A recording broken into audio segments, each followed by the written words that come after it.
വാപ്പി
لمن المرسلين على صراط المستقيم. قل هو الله أحد الله الصمد لم يلد ولم يولد ولم يكن له كفوا أحد.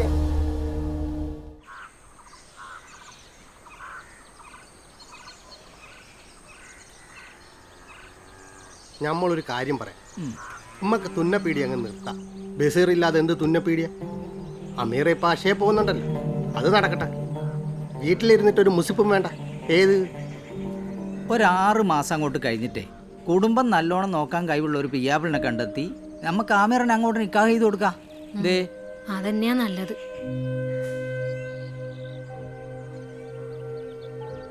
ബഷീർക്കാന്റെ പരം കളിച്ചിട്ടും ചിരിച്ചിട്ടും കൊതി തീർന്നില്ല ആ കുഞ്ഞിക്ക്.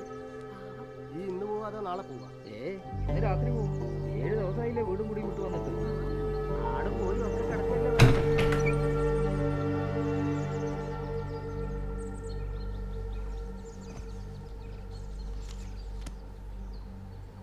മോളെ, അവിടെ കൂട്ടം കൂടി ഇരിക്കണവർക്കൊന്നും എൻ്റെ വാപ്പിൻ്റെ ഉള്ളറിയില്ല. അതറിയണത് നമുക്ക് 2 പേർക്കും മാത്രമാണ്. അതൊന്നും ഓരെ പറഞ്ഞ് മനസ്സിലാക്കാനും പറ്റില്ല. എൻ്റെ മോളുടെ തീരുമാനം തല ഉയർത്തി നിന്നിട്ട് മോളോരോട് പറയണം, എൻ്റെ വാപ്പിക്ക് വേണ്ടി. ഞാൻ എന്താ ഉമ്മ പറയാ? ഒരു സാധാ തയ്യൽക്കാരനായിട്ടല്ല എൻ്റെ വാപ്പിനെ ഈ നാടറിയേണ്ടത്. ആ മനുഷ്യൻ്റെ കിനാവുകളും കഴിവുകളും ഇതിനെ ആ മുഴുവൻ കാണിക്കേണ്ടത് മോളാണ്. ഉമ്മ, ഇതൊന്നും വാപ്പില്ലാതെ ഞാൻ എങ്ങനെ? എന്നെ എല്ലാത്തിനും കൂടെ കൂട്ടിയതും കൊണ്ടു നടന്നതും കാര്യങ്ങൾ പറഞ്ഞു തന്നതും എല്ലാവരെയും പരിചയപ്പെടുത്തിയതും ഒക്കെ ഇതൊക്കെ മുന്നിൽ കണ്ടിട്ടാവും മോളെ. നമ്മളൊക്കെ ചിന്തിക്കണേൻ്റെ അപ്പുറത്താണ് എൻ്റെ വാപ്പിൻ്റെ കണക്ക് കൂട്ടലുകൾ.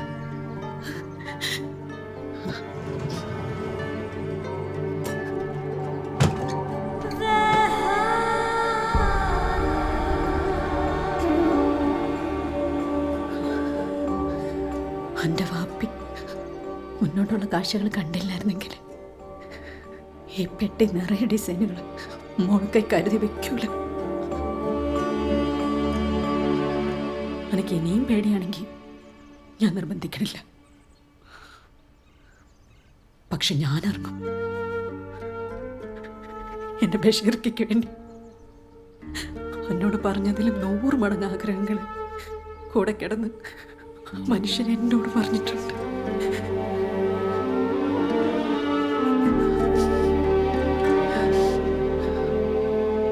ഉമ്മ,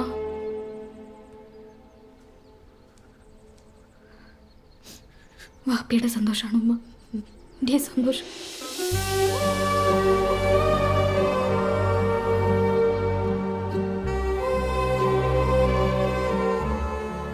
നിക്കാഹ് കഴിക്കണതിൻ്റെ മുന്നേ എനിക്കെൻ്റെ വാപ്പി ഏൽപ്പിച്ച കുറേ കാര്യങ്ങൾ ചെയ്തു തീർക്കാനുണ്ട്. അത് കഴിഞ്ഞ് മതി എന്തു. എൻ്റെ തീരുമാനം അങ്ങനെ ആണെങ്കിൽ അങ്ങനെ തന്നെ അല്ലേ? വയസ്സ് 10-28 വല്ല വിചാരമുണ്ടോ അവന്? ഇനി ഒരു പോക്കും കൂടി ഗൾഫ് പോയിട്ട് വന്നാൽ വയസ്സ് 30. പിന്നെ ആര് പെണ്ണുകൊടുക്കാനോ അവന്? ഓന്റെ കുട്ടികളെ കണ്ടിട്ട് മയ്യത്താവാനുള്ള വിധി എനിക്കില്ല. എന്റെ പഠിത്തം ഓനോർത്ത് നല്ല ബുദ്ധി പറഞ്ഞു കൊടുക്കണേ. ചന്ദനക്കാവ് പള്ളിയിലേക്ക് ഞാൻ 2 പൂവൻ കോഴിനെ കൊടുക്കാം. വീട്ടുകാരൊക്കെ ചോദിക്കാൻ തുടങ്ങി, ഇതിനെന്താ പെണ്ണ് കിട്ടാനിട്ടാണോ അത് ദുബായിൽ നീ വല്ല കുടുംബം നിർത്തൂലടാ. അനക്ക് ഇനി 2 മാസം കൂടിയല്ലേ ലീവുള്ളൂ. ഈ ഇങ്ങനെ പെണ്ണ് നോക്കാൻ പോകാതെ മുറിയും പൂട്ടിയിരുന്നാലേ അതിന്റെ തന്നെ എനിക്കാ. എത്ര പെൺകുട്ടികളുടെ ഫോട്ടോ ആണ് ഓരോരോ ബ്രോക്കർമാരും കൊണ്ടുവരുന്നത്. ഇനി അതല്ല, എന്റെ മോൻ ആരെങ്കിലും ഇഷ്ടമുണ്ടോ? അത് ഉമ്മാനോട് പറ.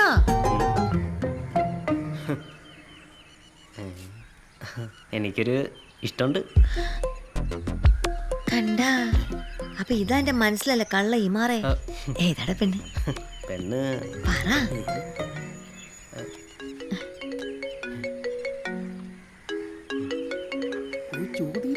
ചോദിക്കാടാ.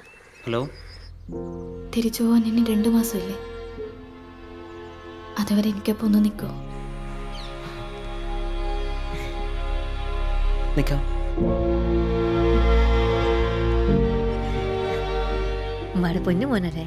ആരുടെ പെണ്ണ്? ഉമ്മാരോട് പറ. അതൊക്കെ പറയാൻ പറ. നീ കഴിക്കടാ. റിയാസേ,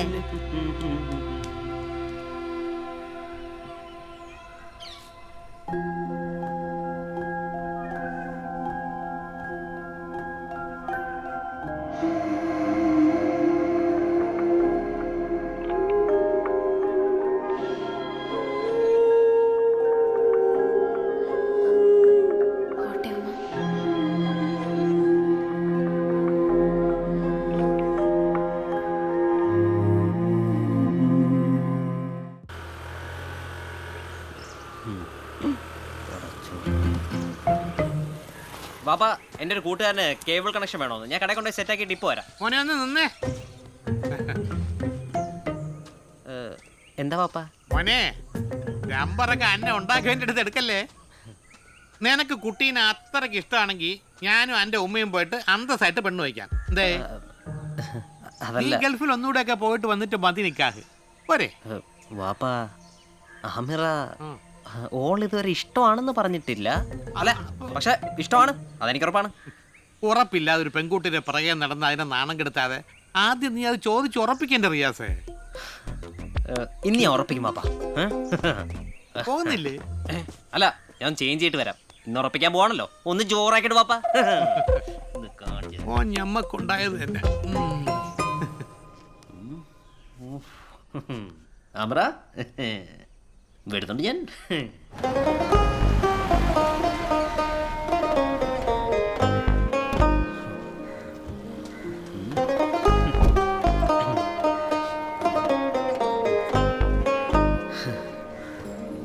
ഈ മോഡൽ എത്ര കളറുണ്ട് മോളെ? 3, ബ്ലൂ, വൈറ്റും പിന്നെ യെല്ലോ. ആ, ഉമ്മ ഇതപ്പം എത്തി. പോരല്ലേ, പണിയൊക്കെ ഒന്ന് ഒതുങ്ങിയപ്പോ ഇറങ്ങിയതാ. ചുമ്മാ വീട്ടിലിരുന്ന് എന്താക്കാനാ? ഇവിടെ ആകുമ്പോ പിന്നെ എന്തെങ്കിലും ജോലി ചെയ്യിക്കാലോ എന്ന് വിചാരിച്ച് ഞാൻ കൂടെ കൂട്ടിയതാ. ഓടി. ആ പിന്നെ നമുക്ക് ഈ എംബ്രോയിഡറി വർക്ക് പുറത്തു കൊടുത്ത് ചെയ്യിക്കേണ്ടി വരും. വാപ്പി ഒരു നമ്പർ എഴുതി വെച്ചിട്ടുണ്ട്, ഞാൻ അതൊന്ന് തപ്പി നോക്കട്ടെ. ചിലപ്പോ നമുക്ക് അവിടം വരെ ഒന്ന് പോവേണ്ടി വരും. ഷർട്ട് മൊഞ്ചായിട്ടുണ്ടല്ലോ, നല്ല സെലക്ഷൻ. കൊള്ളാം, ചേരുന്നുണ്ട്.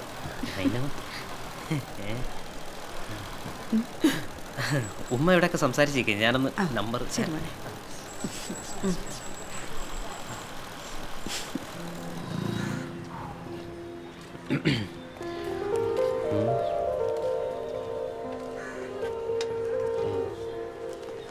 അതെ, കിട്ടി. ഇതിലേക്കൊന്ന് വിളിക്കാവോ? എനിക്ക് ആമിറയുടെ ഒരു കാര്യം പറയണ്ടായിരുന്നു. ആ എന്താ പറ. അല്ല, കുറച്ച് നാള്. APC എന്നാണല്ലോ. ആ എടുത്തോ. ആ ഹലോ സർ. ആ ഞാൻ നോക്കാം.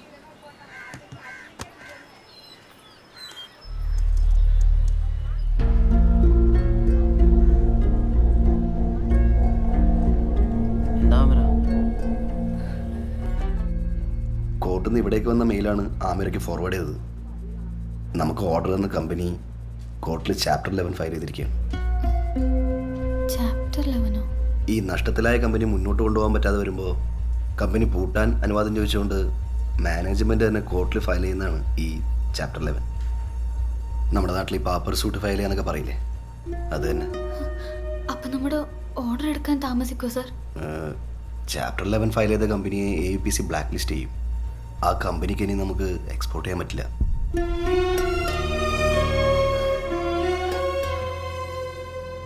സാറേ, നമ്മളിപ്പോൾ എന്താ ചെയ്യേണ്ടത്? ഏകദേശം ജോലികളൊക്കെ തീർന്നുകൊണ്ടിരിക്കുക. സാറേ, അവരുടെ അടുത്ത് നമ്മുടെ കാര്യം ഒന്ന് പറയാൻ പറ്റുമോ? ഫസ്റ്റ് എക്സ്പോർട്ടിങ് ആയതുകൊണ്ട് ഈ ക്രെഡിറ്റ് ഗ്യാരണ്ടി കോർപ്പറേഷൻ്റെ ഇൻഷുറൻസ് ഒന്നും ചെയ്യാൻ പറ്റിയില്ലെന്ന്. അതാ മറ്റൊരു പ്രശ്നം. ഞാൻ എന്താ ചെയ്യാൻ പറ്റുമോ നോക്കട്ടെ. നമുക്കൊരു വഴി ഉണ്ടാക്കാം. ഓക്കെ.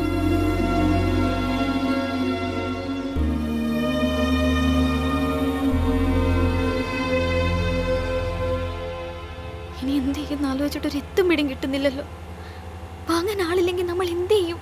ഏയ്, അങ്ങനെയൊന്നും ഉണ്ടാവില്ല. അജിത് സാർ വിളിക്കട്ടെ, എന്തേലും ഒരു വഴിയുണ്ടോ?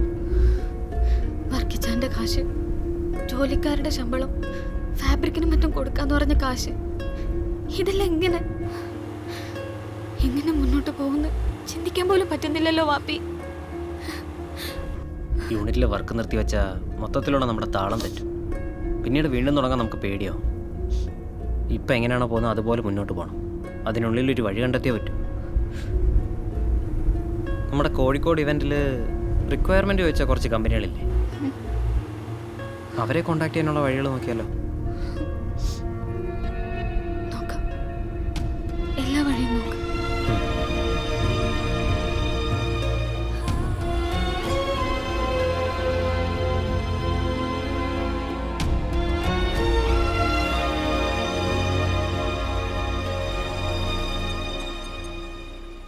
ഓ വന്ന് പോവാങ്ങോട്ട്. ആ പോയി ചോദിക്കേ.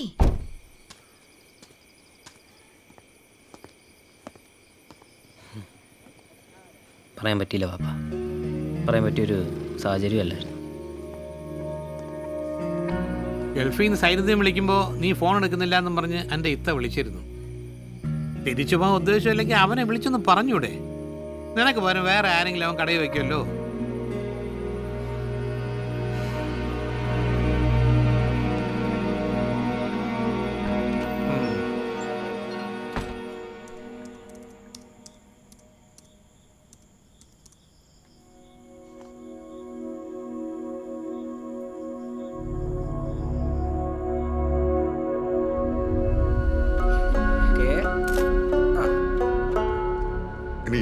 അല്ല, ക്യാബ്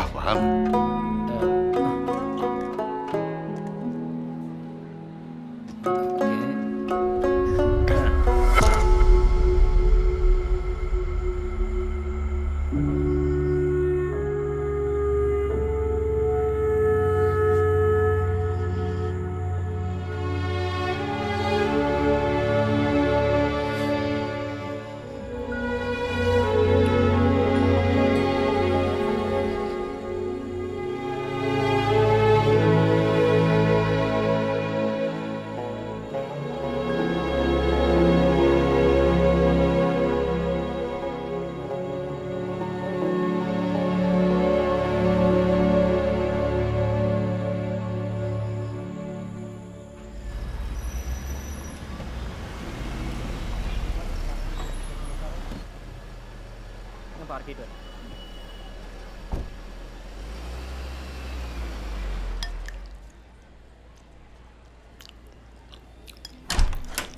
ഗുഡ് മോർണിംഗ് സർ.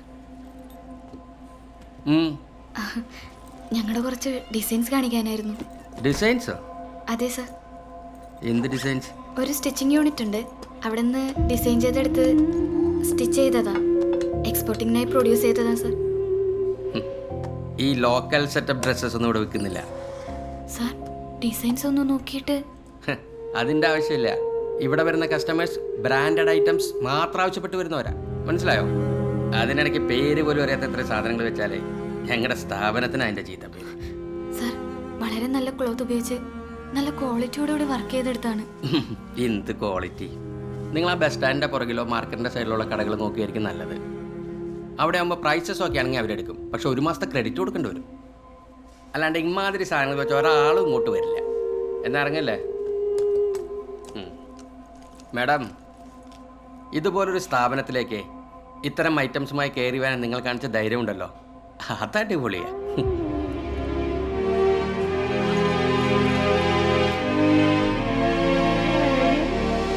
മേലെ ഇത്തരം ഫുട്പാത്ത് ഐറ്റംസ് വിൽക്കുന്ന ആളുകളെയും കൂടെ എൻ്റെ മുന്നിൽ വന്നു പോകരുത്, മനസ്സിലായോ?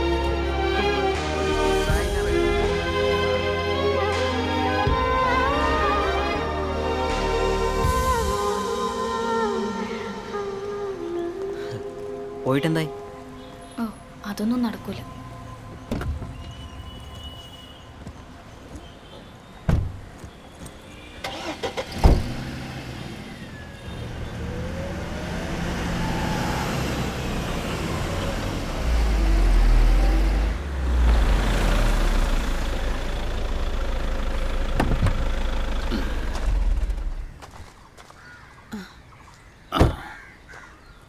വർക്കിച്ചായനോ? കയറി വാ.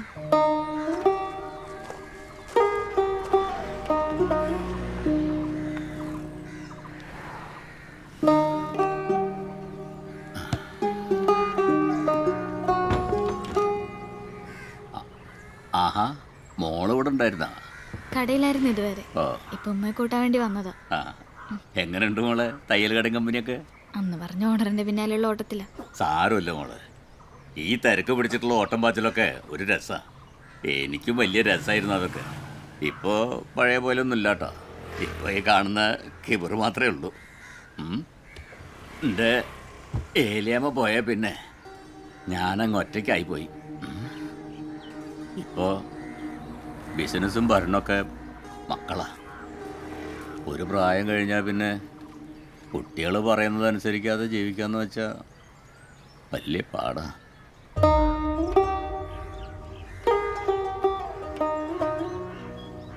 ബഷീറും ഞാനും തമ്മിലുണ്ടായിരുന്ന വിശ്വാസടുപ്പൊന്നും എൻ്റെ കുട്ടികൾക്ക് പറഞ്ഞാൽ മനസ്സിലാവില്ല. ഈ കായ് കടം കൊടുക്കലൊന്നും ഒരു സഹായമായിട്ടല്ല അവർ കാണുന്നത്, ഒരു ബിസിനസ്സായിട്ടാ. വീടൊന്നും ഇല്ലാണ്ട് ബഷീറിന് ഞാൻ കായ് കടം കൊടുത്തേന് എന്നും അവിടെ കുട്ടികൾ വഴക്കും ബഹളാം. ഇപ്പം തന്നെ ഞാനിവിടെ വന്ന് നിങ്ങളോട് ഇതൊക്കെ പറയുന്നുണ്ടോയെന്ന് അറിയാൻ വേണ്ടിയിട്ടാണ് ഡ്രൈവറേയും കൂട്ടി ഓരോന്നും അങ്ങോട്ട് വിട്ടിരിക്കുന്നു. അത്രയ്ക്ക് വിശ്വാസം. ഞാനങ്ങനെ മരിച്ചു പോയാൽ നിങ്ങൾ കായ് തിരിച്ചു കൊടുത്തില്ലെങ്കിലോ എന്നുള്ള പേടിയാണ് അവർക്ക്. സഹി കേട്ടിട്ട ദൈവത്തിന് നിൽക്കാത്ത കാര്യത്തിനായിട്ട് ഞാനിങ്ങോട്ട് വന്നു.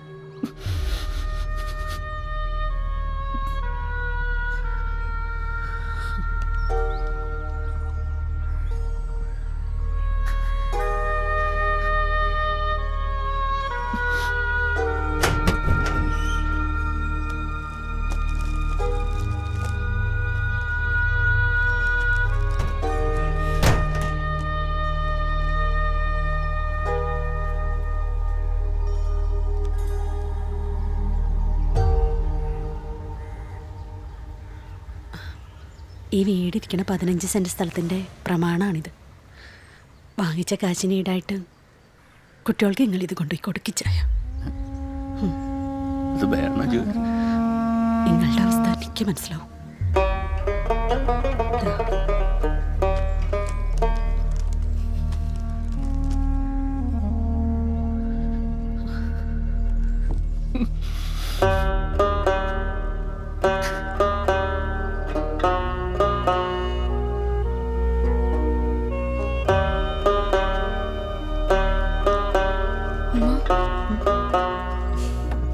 നീ എന്തിനാ മോളെ വിഷമിക്കണേ? നമ്മുടെ ലോഡ് പോയി കഴിയുമ്പോൾ തിരികെ വാങ്ങാലോ.